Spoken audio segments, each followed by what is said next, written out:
I'm the press secretary for New York Public Schools. Good afternoon, everyone. Jack Capo, Assistant to the Chancellor. Yes, hi, good afternoon. Lieutenant Shahid Mirza, NYPD. Thank you very much. So again, we'll be here presently, and we'll get started. Are there any other questions that I can answer about anything now, about procedures or what's going to happen?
So, I'm going to remind everyone to shut off your telephones.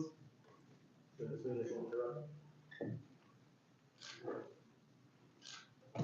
That's signing.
Hello? Sister, I'm busy. Over.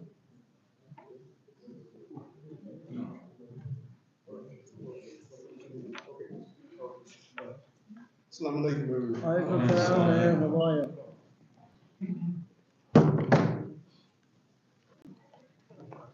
Oh, yours, brother? How are you? Good, good.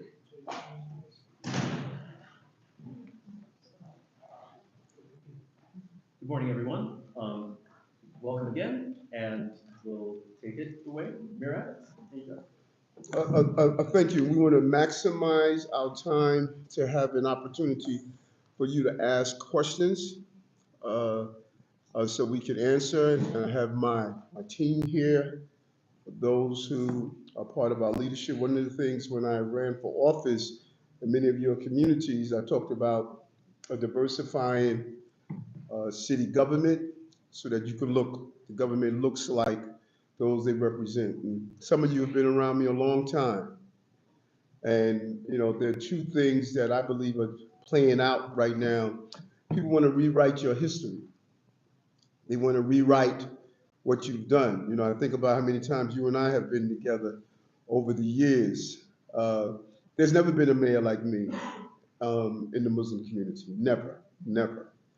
Many of them during campaign time, they come into your mosque, they come into your community, and then they disappear during crises. My long record of standing side by side with you. I'm not a new friend. I'm an old friend. And we've taken some real strong positions together, going all the way back to 2001. Walking the street with my Pakistani brothers and sisters when those young boys were picked up on Coney Island Avenue, decimated that whole community. Thriving communities where stores were operating, businesses was growing. And after the terrorist attack, they went into that community and those young boys were missing overnight on 30th Street and 3rd Avenue. And I stood in front of that federal penitentiary and called for the release of those young people. When women were attacked for wearing a hijab, I led the fight and was stood up strong.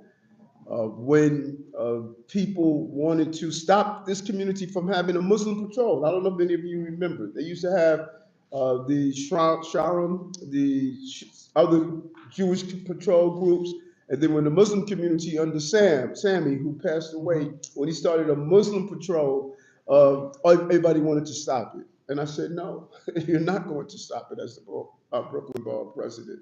And just over and over and over again. And you should really, you know, those of you who are in the media, you should really go back over the years and see where have the others been? They will stand up when other communities are in some way attacked. And I would do that also. But where have they been when your community was attacked? Where have they been? There's just an absence. And there's never been an absence from me. And during these difficult times, even after October 7th, some people who have known me for years, they said, well, you being one-sided or not. No, I'm consistent. You know what my problem is? I'm consistent. I'm consistent about what I stand for. And you know when you're consistent, in my opinion, everyone is angry with you. You know that? When I sat down with my team in here, when we started making sure that people had to call a prayer in their community, never has been done before, for Juma prayer, people were telling us, no, don't do it. And I said, no, we are going to do it. When we opened up City Hall to allow prayer to be in this building, and now it's going to expand to our precincts. People said, no, you can't do it. I said, yes, we are going to do it. We have pushed the envelope continuously in allowing you to know that this city represents you. And I'm going to continue to do that as the mayor of this city. This is the birth city. You know, being the mayor of this city is so important because it's the voice. And let me conclude with this. Go back and look at every month of the mayor. I've been to Palestine. I've been to Jordan. I've been to Saudi. I've been to Oman. I went to African Muslim countries. No mayor has been to your homelands like me. No one. So don't look back later and say, darn it, we should have treated that brother nice while we had him. Because God only knows what's coming. You know what you got right now. A friend that has been consistent throughout the years. So I'm going to turn it over to you or who, and then we'll open the floor. Thank you, sir. Thank you very much. Good afternoon, everyone, and assalamu alaikum wa rahmatullahi wa barakatuh. Today, Ethnic Roundtable, I'm deeply honored to highlight the historic stride that Mayor Adam been doing with the Muslim community. Supporting and uplifting the Muslim community, I also want to express my heartfelt gratitude to the Mayor for the opportunity to serve as his Muslim senior advisor. Thank you, sir.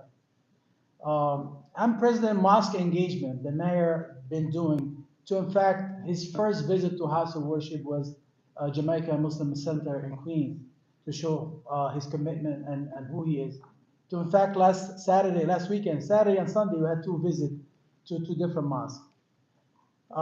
His historic appointment, built dedicated team of 4, including myself, and focusing and serving the Muslim community was an amazing team. Appointed the first ever Muslim commissioner in New York City history. Appointed the first Muslim civilian representative to the NYPD Hanshu lawyer, Mr. Muhammad Freedy. Appointed the first ever leaders that here serving the Muslim community and overseeing certain aspect with the NYPD that what Mr. Freedy is doing. Was some of the advancement that the Muslim representative will service, the halal food meal that the mayor kept his commitment during the election to expand the halal food in all the public schools. This is to show that he's really keeping his word. As the mayor mentioned, the Jummah prayer, which is a historical thing that we've been doing here at City Hall, which is show you that the mayor really care about the Muslims who work in his administration, and he showed this is a very important thing. Hosted the first mayoral mosque town hall, bringing government and directly to the people, all city agencies to help the Muslim community, especially at mosque. Organizing the first women leadership summit, empowering Muslim women leaders across New York City, with my sister Atiya here. She's a Muslim liaison to the New York City.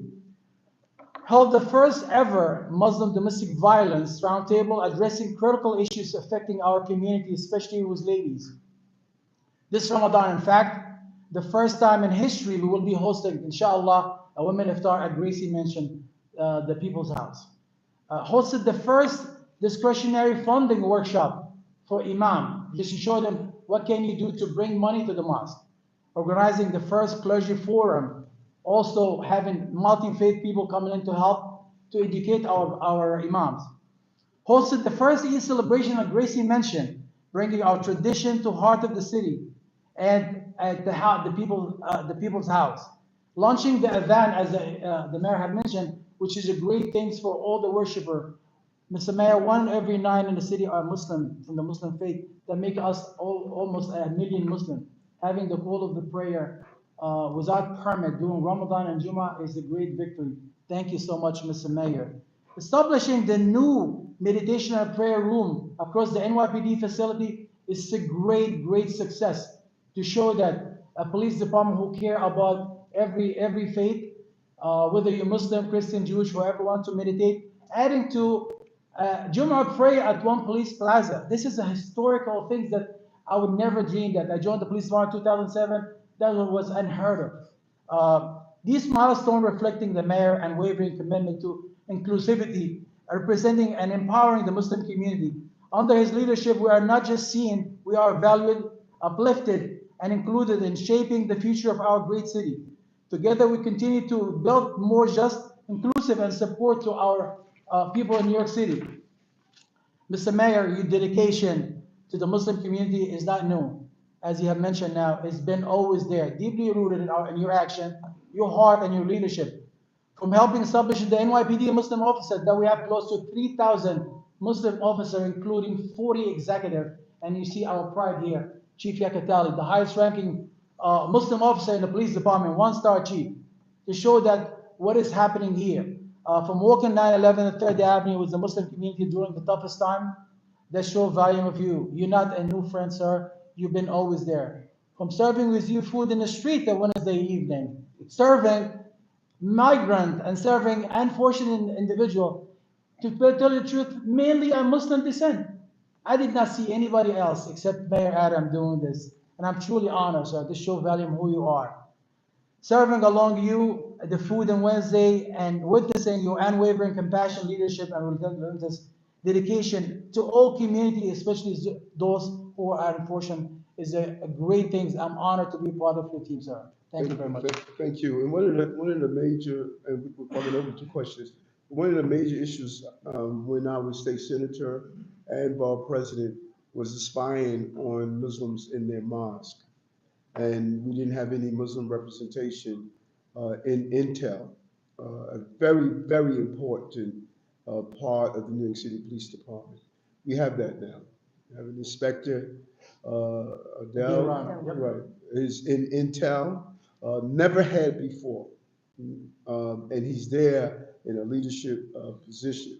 And so that's what we have to do. Every agency in the city, from oath to these other positions we have, that's where you want to be, because the power lies in government when you are represented in government. And we want to acknowledge, the promotions of three of our top Muslim leaders here today. They have provided important opportunities, from the Muslim senior advisor that you spoke of, to Brother Mahidi, who is appointed as the Muslim liaison, and Brother Famoud, who is the Deputy Commissioner of Ethnic Outreach. So we want to continue to see you grow in the administration and open doors. So why don't we open to some questions? Yes. You and I have been running around a long time, brother. Thank you. Running together. Mr. Mayor, first of all, I want to acknowledge that we appreciate your decision that ethnic and community media should have full access to the CPI, even to the chat. And last year was one.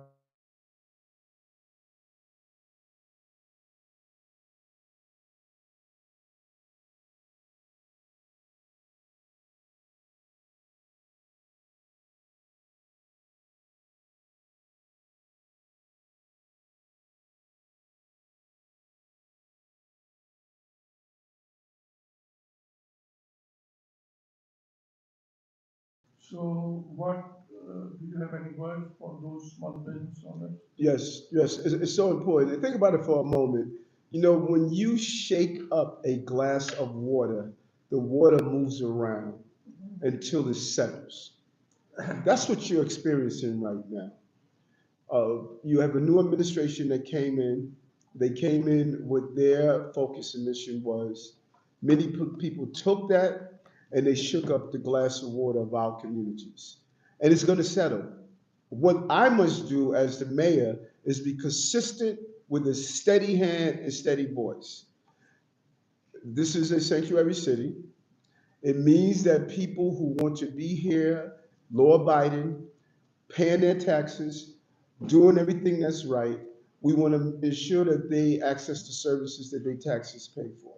We want to ensure that their children go to school. We want to ensure that they go to the hospital if they need medical care, that they call law enforcement if they are the victim of a crime, that they go to their houses and worship and continue to worship. They go to anywhere that they should be doing in this city. But there's a serious warning to those who commit serious violent crimes. I've stated this in 2022, 2023, 2024, and I'm going to say it again. You have no room for us in this city. It doesn't matter if you're documented or undocumented. If you're burning women on the subway station, if you're raping innocent people, if you are performing sex trafficking, if you're shooting at police officers, I'm going to coordinate with federal authorities, including ICE, to get you removed from our streets. Public safety is a prerequisite to prosperity, but we will never collaborate based on the law with ICE on civil enforcement. To date in this city, we have not had any ICE raids in our schools. We have not had any ICE raids in our mosques, our churches, and our other places of worship. We have not had raids in our places of business. So yes, there's a lot of anxiety. Some of it is being fed by all sides, but the reality is this city is a safe city for those who are documented and undocumented. New York has been a safe city for them. Who's picking the names? Yes, Counselor, go ahead. Thank you very much, Mr. Mayor. Yes. First of all, we know you was with the Muslim community. You are with the Muslim community during your tenure as Board President, as well. I report you. My question is that there is a fear factor, especially among the Muslim community, that because of the raids, ICE raids, and the month of Ramadan is at doorstep, and people should pray peacefully in their places, wherever they are working or in the mosque. People are looking at you as mayor of New York City, are you going to say something to coordinate with the federal government during this month of Ramadan? There should not be like raids or stuff like this. And there are news that your administration is also somehow helping and the administration, the federal government. So can you explain all these things? Yes, first of all, I'm sorry, one more question. Yes. The Dr. Amin said that there are discretionary funds for Muslim house of worship. So how much till now your administration gave to the Pakistani house of worship, Muslim like Pakistani house of worship? Yes, and first of all, Ramadan, from my understanding, and you correct me if I'm wrong, is a moment of sacrifice, not only a sacrifice, but a moment of understanding what it's like to go without. Not eating is a moment for us to reflect on those who don't have food to eat, those who don't have so much. And it's a very significant period. And so we at that moment where we need to reflect on our brothers and sisters that are going without. And I say to my Muslim brothers and sisters, as I say to all, don't live in fear. I think it's a level of hypocrisy when you live in fear. No one in this room has gone through what I've gone through for the last 15 months. And there has not been one time that you looked at me and you saw fear. Because I don't read about God, I believe in God. And if we believe in Allah, if we believe in the prophets, then why are we afraid? Why are we walking around and are fearful? Now is the moment in our lives where we have to be true to our belief. I said to you as the mayor, we're going to continue to protect all New Yorkers, documented or undocumented. We're going to continue to do that. But there's a reason you pray several times a day. There's a reason that you believe in Allah. So now let's live what we believe. I live what I believe. No matter what man attempted to do to me, I stood up every day and say, I will bless the Lord at all times. So now it's time for our prayers to become real. We should not be afraid. Hold on, one at a time. Who's calling out the question? Hold on, we're going to get to you. Hi, good morning. How are you doing? Good, thank you. How are you, sir? Good to see you. Good to see you too. So my question is about the media. How do you view the role of media specialized in the Muslim and Arabic community here in New York? Especially there is a lot of Arab and Muslim community here in New York. And given the large number of Muslim and Arab, how can this city support the Muslim and the Arab media platform, for example? Yeah, thank you very much. And that was another question that he asked about funding. What we stated is that we are showing the imams and other organizations how to access funding, capital funding, discretionary dollars, not only from the mayor's office, but your city council, your assembly people, your state senators. We want to empower communities. As the old African proverb stated, you give someone a fish, they eat for the day. You give them a fishing rod, they eat for a lifetime. We want to empower you to know how to get funding from government, no matter who's the mayor. It shouldn't depend on if I'm here. You should be understanding the intricacies to get funding your tax dollars through government means. And that's what our team has been doing. Just to speak directly with the media, the most powerful tool ethnic communities have, I believe, is the media. And utilizing that media for many different things, not only to cover the current events, but also to list the employment opportunities. We have a shortage of engineers, a shortage of school safety officers, a shortage of nurses. You could go through the list, listing those employment opportunities through the media, covering real stories instead of the make-believe stories that we're seeing in a lot of this media that we're seeing, the legacy media. I opened City Hall. We have a room here called Room 9 where all the press goes. Ethnic media was not in that room. I opened it and stated we're going to have seats for ethnic media. There's some of you that I see that come from time to time to our press conferences. You were never at our press conferences before. And we say, no, we're going to open these conferences so all of our local and ethnic media should be able to attend. And then we have our funding for advertisement and having access to those dollars of doing advertising, because you depend on those advertisements to keep your local platforms open. And my goal is to continue to hear from you. What can we do to continue to empower the local and ethnic media? That's very important to me when we're able to have these conversations and able to hear directly from me. And I want to be accessible to you so you could hear directly from me, but not only me, my entire team. You should be interviewing the police commissioner. You should be interviewing the deputy mayor of public safety, the deputy mayor of health and human services. You should be speaking to Assistant Commissioner Muslim Sister Kamara to talk about what we're doing internationally. You know, so that is part of getting into this administration and having access to the full complement of people that I have that is assigned here. That's what we want to accomplish. Yes. My name is Riaz Babar. Yes. From Cleveland, USA. It's the only TV from 2009 available from US on Dish and Sling and all major platforms. My question is, like, as a sanctuary state or city, New York has issued driving licenses and the IDs to the government people.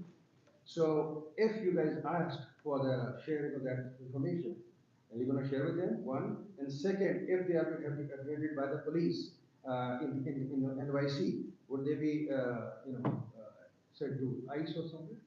No, if they are arrested, you said? Oh, if they are being apprehended by, they are stopped by police or something, ICE, and they're going to show their city ID or driving license. So okay, so we should be very clear. City law does not allow city agencies, from the DOE to the NYPD to Health and Hospital, no matter what agency. City law does not allow city employees to collaborate with ICE for immigration deportation reasons. They can't do it. It's against the law to do it. The only time they can collaborate with federal agencies like ICE is for criminal enforcement. Someone commits a crime, they're able to do that investigation. Other than that, someone shows their ID NYC identification card, someone is not calling ICE and say, I have a person that has an ID NYC immigration card. So we need to, that's part of what the media can do to dispel that rumor that city agencies cannot, by law, collaborate with ICE for civil enforcement. Yasin? My name is Yasin Najjar. We met before. Yes, we have. Al-Madar knows, and I work in the UN. I'm a publisher for like 20 years already. Mm-hmm. Whatever you did was fantastic. I've been through with 3 mayors. The one who did the best one, that was you. That was for Muslim. I'm talking about Muslim community. Yes. I'm a Muslim. We have in Ramadan, we have extra prayer, starting from Maghrib to Isha. Mm-hmm. You know what's that? Yes. And around the mosque, the traffic guys from New York City and NYPD, he issued a lot of ticket summit for those people. Maybe double bar, maybe something. Can we do something about that? That's an important. Yes. And can tell us, what do you have an agenda for this Ramadan? Mm-hmm. What are we going to prepare? And also, I like what you said, advertising. We could get advertising from the city. Yes, we can. That's most important. I'm sure it is. So let's go back, because I like that question that you asked. We can't fix every problem in the city, but there are low-hanging fruit that we should be able to address. When Muslim leaders came to me when I was running, and I told them, give me a list of items that how I can help as the mayor. They said that we want halal food in school. We did. They said we wanted to be able to do our call to prayer. We did it. They said we wanted to have Muslim leaders inside your administration. We did it. So I could go through the list of what they asked of me, because I think nothing is more insulting than people come to a community and say, this is what I'm going to give to you, as though you're not adults. You should say, here's what we need. Ask first, right? Exactly. So there's a general specifics I must do. I must keep us safe. I must educate children. I must do all of the general things. But each community has a specific area that they want help. And so when you come to me with an actionable item that, hey, Eric, they are ticketing us during Ramadan, we bring in the DOT commissioner and we say with the police that all of these mosques doing their Ramadan prayer, you are not going to issue summonses in doing so. So our role is through the liaison and through the first deputy mayor is to identify where these mosques are and make sure the double parking while you're inside praying, as long as you're not doing the issues like parking on a fire hydrant, parking in the crosswalk, we should be able to accommodate, because we're doing it already. The mosques that we went to over the weekend on Fridays, they have a spillover. We closed the entire street to allow them to have prayer on the street without any interruption. So those mosques, and we should identify a team, we should identify those mosques, we should speak with the local priests, speak with DOT, and make sure that during Ramadan that we are being more accommodating so that people are not losing money to a summons. I would rather them spend that money they would have gotten to a summons and donate it to the mosque. So let's coordinate it and let's make it happen. I'll take care of it with Chief Patrol, Chief Rivera That's a today. very important question. Yes, yes. Because not 1 day, 2 hours, it's gonna be 30 days. Right, right. So let's coordinate. Yeah. So we're gonna need the men and women of the mosque to coordinate with us, because we don't want a safety issue. And you have to, the imams must say in the mosque, you should not be parking in the crosswalks, you should not be parking in the fire hydrant. But the area, when I'm on Coney Island Avenue, worshiping with the brothers and sisters there, they double park on Coney Island Avenue. So if the police is there to coordinate, we can operate better. And that's what we're going to do. That's a very good answer, and that was a good question. Mhm. Isn't it? Yes. Thank you. Yeah, How are you? fine, really, how are you? Good. I have like just a notice about, supporting the Arabic and Muslim media. Now the New York Health of Department, they have like campaign for advertising in November. This is for vaccine. They exclude just animal Arabic newspaper or the Arabic community from this campaign, saying that they don't have funds. So they have funds for other communities and not the Arabic communities. And now I will come to my question. This is just, not just I want to tell you about. You need some And my time, right? question is that, sorry. How do you respond to concerns that the Arab and Muslim communities are treated unfairly? Many feel there is a disparity in attention and treatment. How is the city addressing this issue to ensure fairness for all the communities? Like all the time you have security briefing, you have, but for the other side, but not for other side. So we feel that, like every Muslim, like is a potential terrorist. This is the feeling, that we have. So what is your comment about? First, I would never insult people on how they feel. I used to have this uncle who was probably around about 6'9". He used to shake my hand when I was a little boy. He would hurt it. And I would tell him, Uncle Elliot, you're hurting my hand. He said, boy, that doesn't hurt you. How do you know how I feel? How you going to tell me what doesn't hurt me? And so I would never insult a community and tell them what they're feeling is not what they're feeling. All I can tell you is that all the communities that sit around the table share the same thing. When I'm with my Jewish brothers and sisters, they say, you always talk about Muslim issues, and you don't talk about Jewish issues. When I'm with my Sikh community, they say, you always talk about this community and not that community. Everybody says that because we're all super sensitive to those issues that impact us. And I got it and I respect it. So I must be consistent in my message to make sure that I'm understanding the passion that people feel. Inside our administration, we have a group of Muslims and Jewish leaders, when we send out our commentary, when something happens in the city or the globe, because this is an international city, and unfortunately, if something happens anywhere on the globe, I'm getting a call from one of my people and saying, we want you to respond to that. Some of it I should respond to, and some of it I should not respond to it, because I can't pull our city into every international issue that happens across the globe. And that community, before we send out the tweet, the news release, or anything, we ask that group of leaders to sit in the room in our administration and say, y'all tell us, does this offend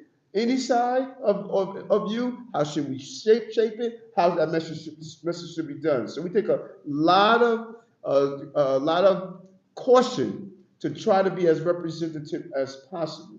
And sometimes we don't get to agreement, and we say, you know what? Then we're not sending anything out at all.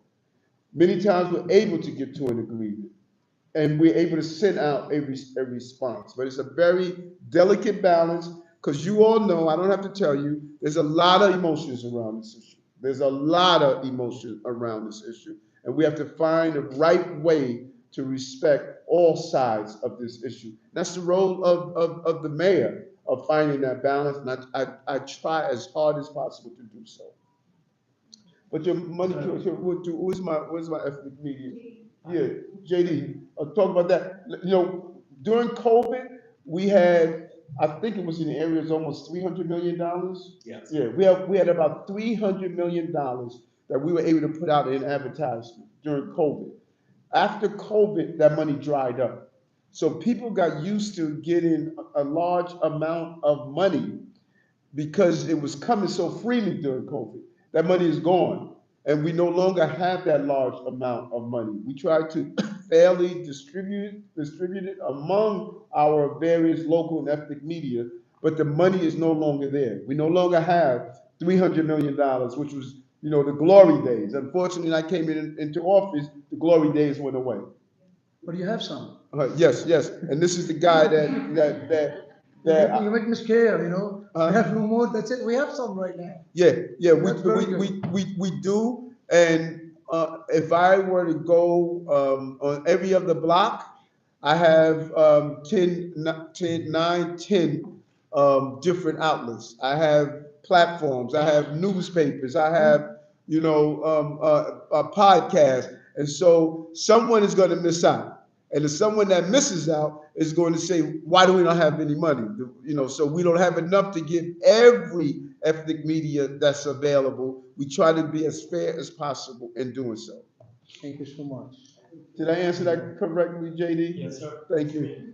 One thing to add, this is also the first mayor not only to host an Arab heritage event in Gracie Mansion, also being so proactive in any outreach. This weekend, he was offended with the comments made in front of the mosque. Personally went down Friday. We had the senior advisor speaking to Jumu'ah prayers. Saturday, he spoke about it in one mosque in Queens. Sunday, personally visited a mosque in Brooklyn. He asked to have an interfaith event at the mosque to bring the leaders together from different backgrounds to show support for the mosque.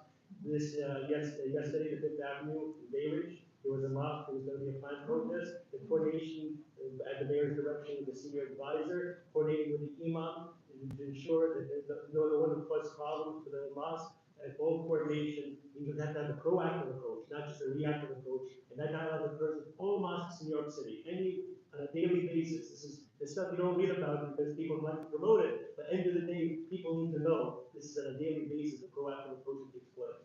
And we're just also, first administration ever had a senior advisor directly to the mayor. Besides, we have an Arab, Bangladeshi, deputy commissioner in charge of all ethnic liaisons, who's Muslim, and also reached out to African Muslim community, and also a sister who wears hijab, who represents Muslim women in the administration, besides all other senior leadership administration that focuses on the Muslim community. And as the mayor said, there's a team of people on a weekly basis, Muslims and Jews together, that work directly in coordination to ensure not to offend anyone. Thank you. Abdul. Yeah, sir, Salat Khan from the International and Globally. On your side, as an mayor of New York, what is your personal opinion regarding tolls of Manhattan? Regarding? Congestion pricing. And many people don't realize what you learn quickly as mayor, that no matter what happens, everyone knows the mayor, and everyone looks towards the mayor. You know, I always make the joke that someone was getting divorced, and they says, "Your mayor, your fault, mayor." You know, I don't control congestion pricing. The governor and the MTA controls congestion pricing. And we were able to secure $100 million for those environmental areas. We felt there should be more waivers. These are New York City streets. I felt that the mayor's office and the city council should have determined what happened in congestion prices, because these are our streets.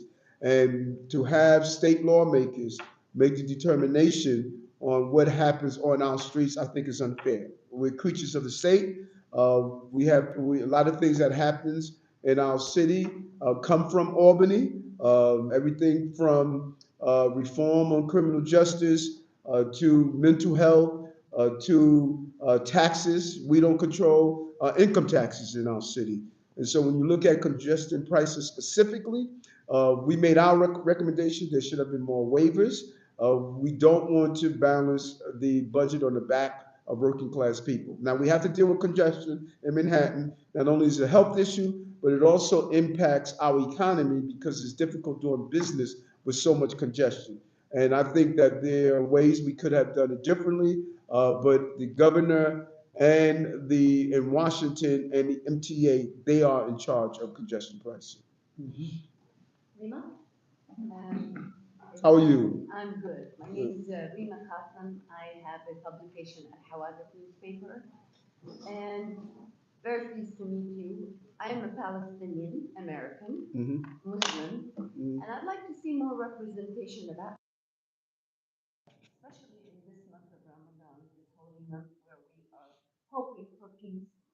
And I really don't, I try to follow you, but I don't really talk about the Palestinian struggle or about Gaza and Palestine. You just mentioned that you've been to Palestine, and I'm happy to hear that you actually use that word because we only hear about Israel. And secondly, you mentioned that this is an international city, a global city. So as a Palestinian, and we have a large Palestinian community who voted for you, who are in New York, we'd like to hear some of your good wishes about Palestine or hope that we see peace. I'd like to hear something about that. If you can elaborate. Yeah, and thank you for that. And again, I'm glad that you picked up what I stated that not only have I visited Palestine, but you know as well as I do, there have been many administrations who wouldn't even mention the country's name. And I have been very clear on mentioning it. I respect how people want to call themselves and what they want to be called. And if the Palestinian people want to be called their country called Palestine, I'm going to call them Palestine. And I have communicated, and we do need to stop the killing in the Middle East. It breaks my heart to see innocent people die in this conflict. This is a conflict that goes far beyond my time in office and far beyond probably my lifespan. And if I wish I had the magic word or magic action that can bring peace in that region. I don't. So I have to make sure those who are of Palestinian descent here are treated fairly, are not treated unjustly, and make sure that they're able to voice in a peaceful manner, which they have. We've had over 3,000 demonstrations. And when many people have come to me and say, well, you should not allow the Palestinians to demonstrate on our streets. And I said no to that. They have a right to do so, like others, like African Americans had a right to demonstrate, to fight for what they believe is right. And as we indicated, we have a pocket of people, Muslim, non-Muslim, to look at how we communicate and how we continue to show our support. And if we can't come to a reasonable understanding, then I'm not going to put something out. I'm not going to put something out that's going to offend one group or another once we sit down and go through that. And I sat down with Palestinian leaders over and over again. and say, what can we do more? The chancellor is here, what she has done in our school system to do so. We're going to continue to do so. But we would kid ourselves, sister, if we don't fully appreciate the historic pain in that region. It's real. It's very real. And it comes from all ends. You know, when a young Palestinian child is killed, the pain is there. When people reflect on October 7th, the pain is there. And I must do the best I can as the mayor to acknowledge that pain, don't dictate that pain to people, and make sure that I allow people to peacefully live in this city. It's hard enough keeping peace in New York and trying to keep peace from the Ukraine war, to what's playing out in the Middle East, to what's playing out in Africa, Rwanda. It's hard enough to do that. You know, I try my best to do the best that I can.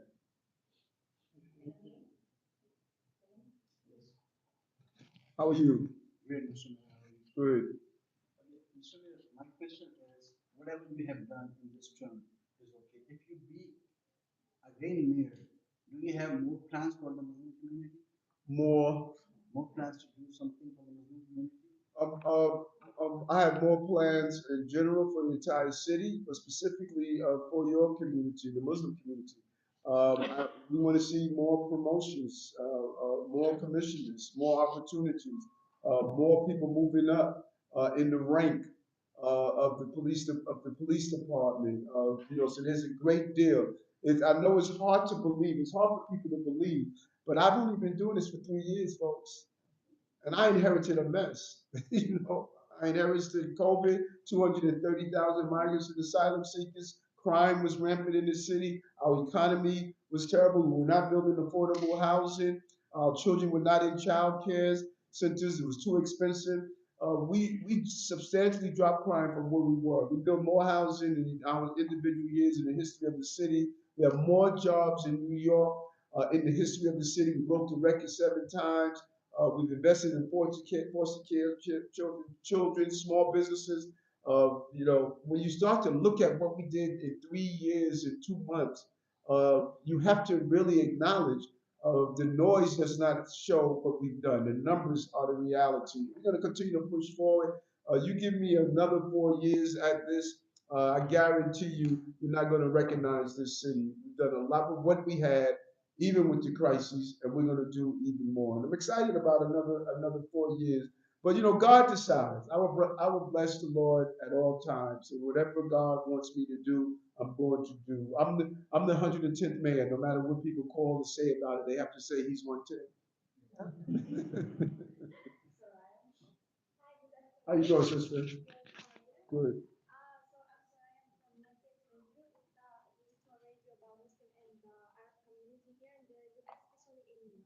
So I have 2 questions. The first one, it's the old question that I want to ask before.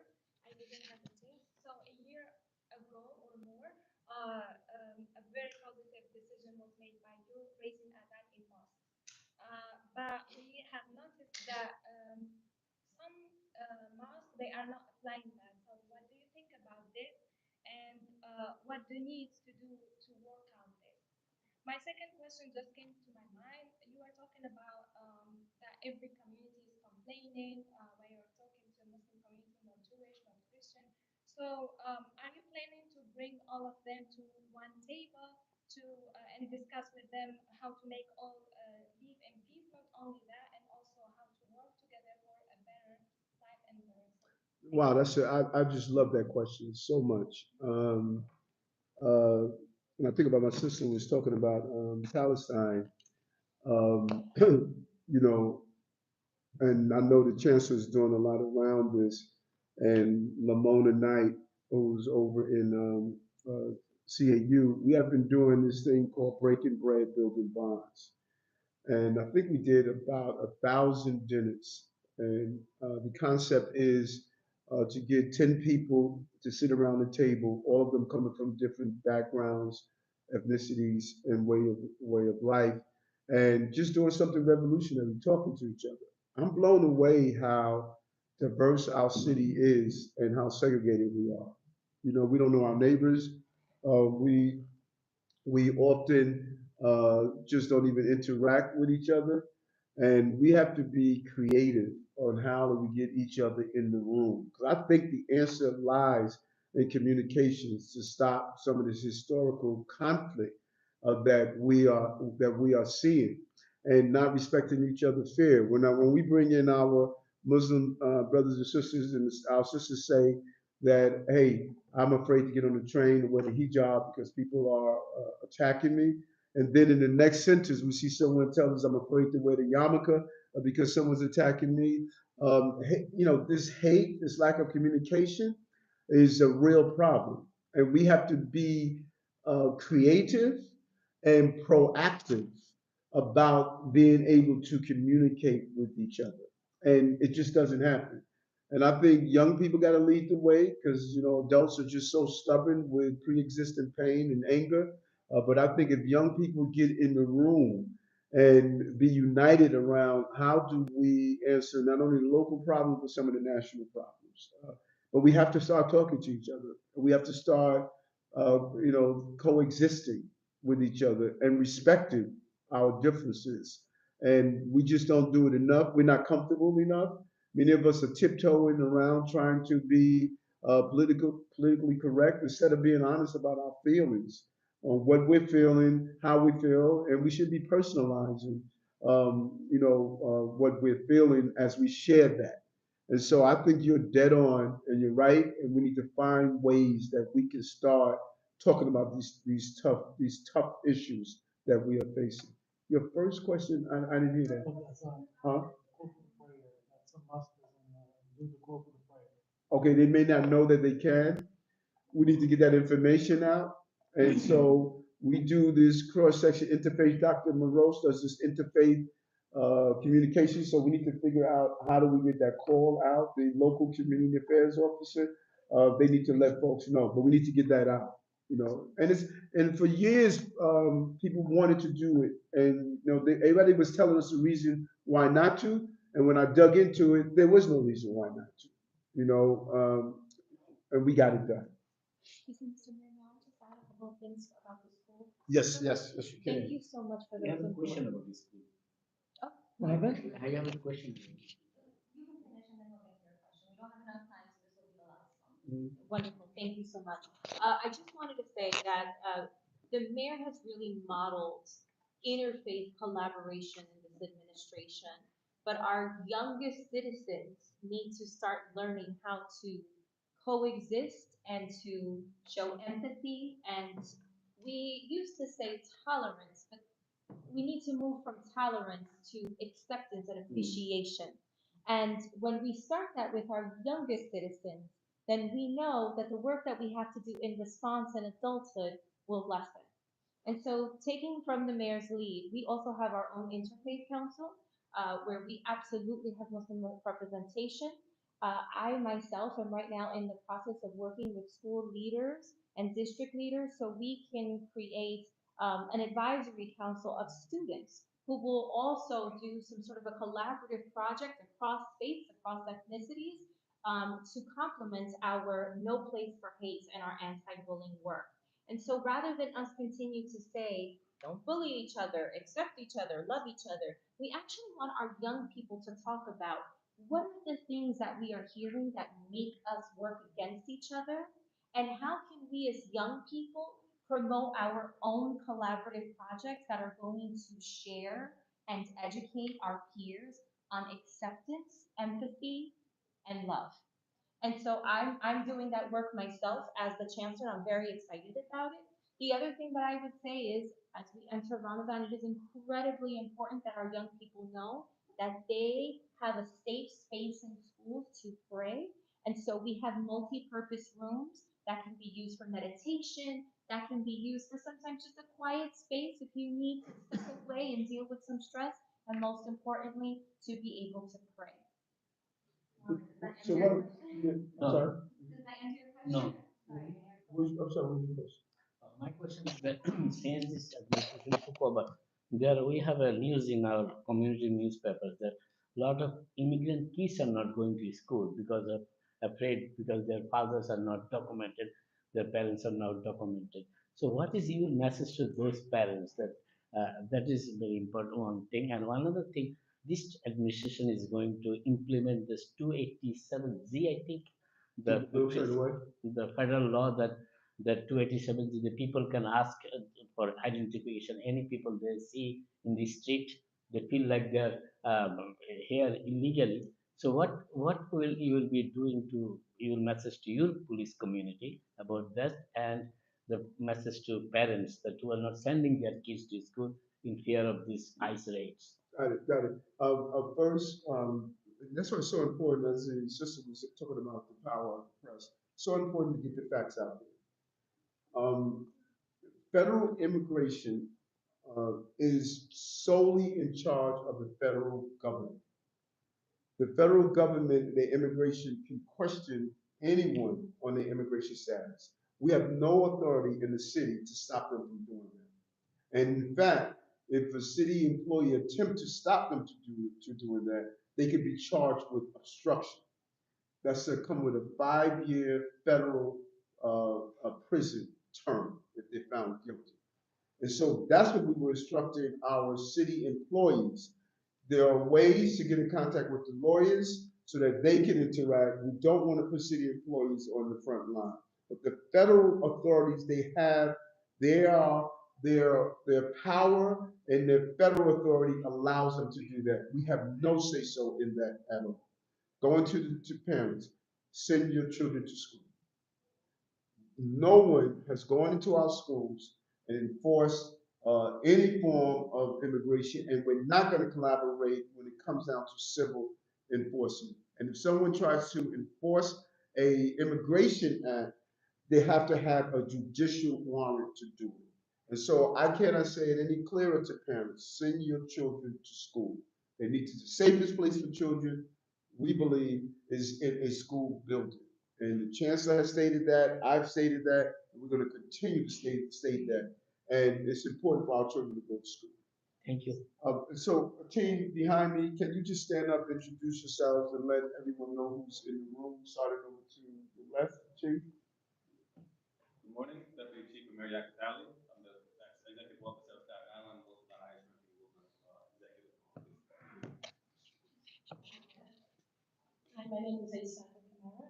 I am the Deputy Commissioner and Chief of Staff for the Mayor's Office for International Affairs. I get to work with the mayor also to help the African community in state and local.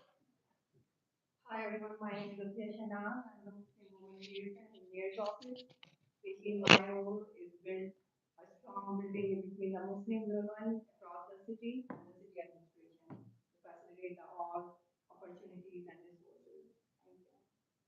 You do a great job. Thank you.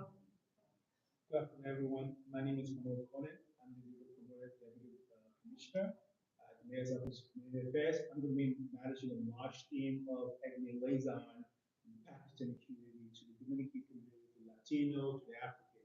So that will be my main role in this capacity. I want to say thank you, Mayor. Good afternoon, everyone. I'm Aslam Rahman. I'm the Chief Administrative Law Judge and Commissioner at Oath, New York City Office of Administrative Trials and Hearings. If any of your readers receive a summons from a civil enforcement summons from a New York City agency, and they want to fight that summons, you come to Oath, and we make sure that you get a fair hearing and a fair opportunity to challenge them. I'm the Executive Director for the Children's Cabinet. The Children's Cabinet works with multiple agencies to break down silos, to build coordination, all to sort of move the needle to the lives of all the children and their families. Assalamu alaikum, everybody. My name is Bashir, Chief Administrative Officer for the Mayor's Office, and I'm the highest ranking biologist in the Mayor's Office. Red Cross Commissioner of the Mayor's Community Affairs Unit. I just want to add the mayor has hosted 1,600 breaking bread events throughout the city, and in partnership with the police department, every single police in New York City has hosted one within their confines, and also working with the chancellor's office to do the same thing. We understand you. The message to you is important to understand and respect religions across the board. And we want to thank the mayor for his leadership and his social active work in all the community. Good afternoon. Amar is kind of the chief of staff for the New York City Department of Small Business Services, or the agency that the mayor has charged with delivering the Jobs NYC initiative, which has helped bring the city to record-breaking jobs, 4.8 million. Today, we just had one in Brooklyn and Evans Church.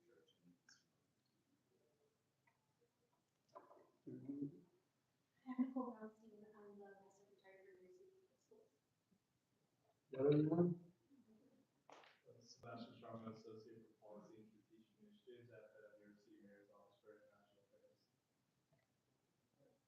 Good afternoon. I'm Shahid Mirza. I work with CTIT, and all of you guys know me. I work in Ethiopia, so with the ethnic engagement, any concerns you have,